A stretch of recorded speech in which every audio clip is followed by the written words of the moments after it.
Welcome to Shadow Files. Today, we're diving into a story that stayed silent for 2 decades. Colorado investigators have upheld their original ruling on the suicide of the legendary writer Hunter S. Thompson. It's a case that continues to intrigue, and after a fresh look, the conclusion remains the same. Moving from the literary world to the fast lane, a high-end car scheme has been dismantled. A couple is accused of running a sophisticated operation, flipping luxury vehicles using fake titles. The illusion of wealth shattered, their operation has crashed. And finally, in an unsettling turn of events at an elite prep school, girls are suing over a revenge porn blast. This comes as parents invest a hefty $63,000 annually for their children's education. Stay with us for the full details on these developing stories. Colorado investigators have reaffirmed that legendary writer Hunter S. Thompson's death in 2005 was a suicide, over 2 decades after the initial ruling. This review was initiated by his widow, Anita Thompson. A recent review, including examination of old records and interviews, found no new physical evidence to contradict the original findings. Modern analysis also aligned with the initial conclusion. Forensic scientist Rory Safir suggests the review demonstrates transparency, not doubt in the original investigation.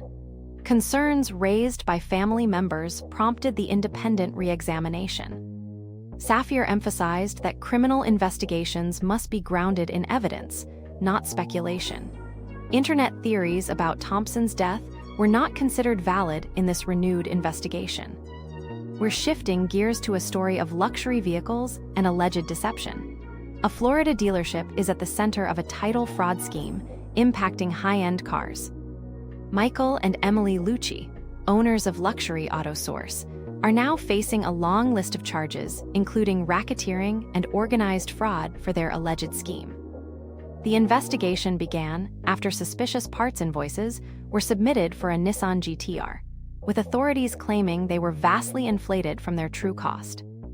Investigators discovered 8 additional luxury vehicles with rebuilt titles and falsified invoices, including a Bentley, BMW, and Porsche.